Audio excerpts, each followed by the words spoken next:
Our Teed-Off panel is brought to you by Lulu Country Club. Welcome back. Inside Golf continues from Lulu Country Club. Time for our Teed-Off panel. And joining us today, Dave Zamaro. Dave is Director of Instruction at Overbrook Country Club. Good to see you, Dave. Good to see you too, Harry. And we have Mike Brown back with us, President of the First Tee. And guy gets around. Mike Brown gets around. That's a nice little rhyme. Great to be here, Harry. Always good to see you around us here on Teed Off. And Ken Phillips, he is the president, Golf Association of Philadelphia. Thanks, Harry. Nice to be here. Good to see you. Brownie, you played college golf at Temple under John McDonald. Still very closely associated with Brian Quinn, who's been the coach for about 20 years, the guy that runs the 1912 Club. We did a show with him recently. And we talked about, fundamentally, today's younger golfers, including college kids, compared to, say, when you were playing at Temple or when Brian Quinn was playing at Temple 20 years ago or so. Is there a difference? If there is, what is it? I would say the game is the same. You tee off, you got to get it in the hole. But the technology has allowed young people to be enamored by that and obsessed. And they don't play the game to just play the game.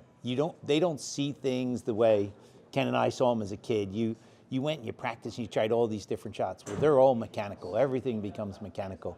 And I see that's the only difference. They shoot good scores and all that stuff. They don't think about the game the way we did when we were kids. It was always creativity more so than, in our day, the ball spun and you hit big hooks, and that's what you practiced because you knew you took one side of the course out of bounds. Today, the ball doesn't curve. But those guys are enamored by their ball speed and what's their club head speed and where they're hitting it on the face. But they're not as creative as we were when we were kids. Right.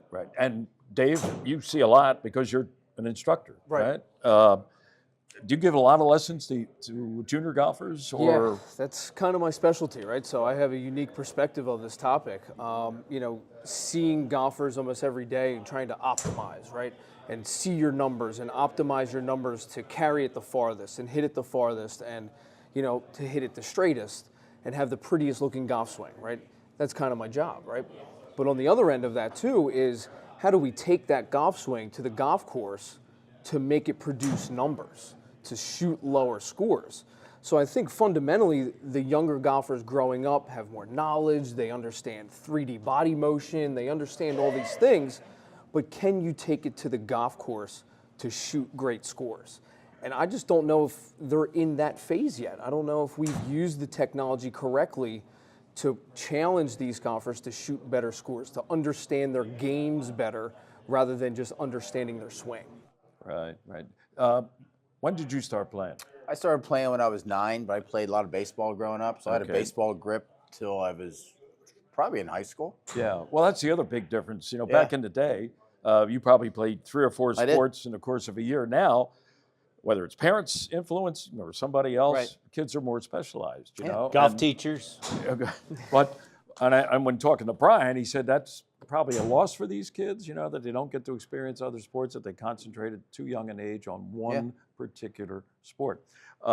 Would you say is the biggest difference between the youth golfers, junior golfers you see today compared to when you were growing up? I think golf's a game of feel.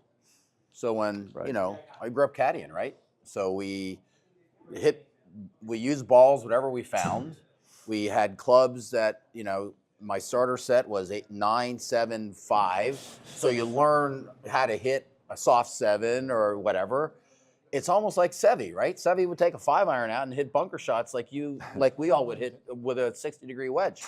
I think it's about feel. Right. Because when you go to the practice facility or driving range at any tour event, female or male, the swings look the same. It isn't Chichi Rodriguez's swing. It isn't Lee Trevino's swing. It's a very tailored swing, and they can get a lot out of it, but it's the feel. I mean, golf's all about feel. Is the internet a big influencer among junior golfers? I mean, like YouTube and things like that? Is 100%. More than anything else, would you say? I think so, and I think even the way that they watch golf now too, right? Like you can watch a YouTube influencer play a round of golf in 40 minutes. Right. Rather than sitting down and watching TV for, like we used to for hours, right? It's like they grasp onto that and the instruction piece of it, and everybody has a voice on YouTube. Right. Do you think, Brownie, a sense of history of the game, today's kids? Are you around enough to sense whether Yeah, like they I remember don't- Ben Hogan, or are they more by influencers on YouTube? Had a great example of that, Matthew Wolf, who went to Live, and he made all that money, and I said to him, didn't you mind you're not playing classic golf course anymore? He said, do you mind what cubicle you sit in? Has no desire about the history or what golf courses or things like that. It's a business, and they're trying to make money.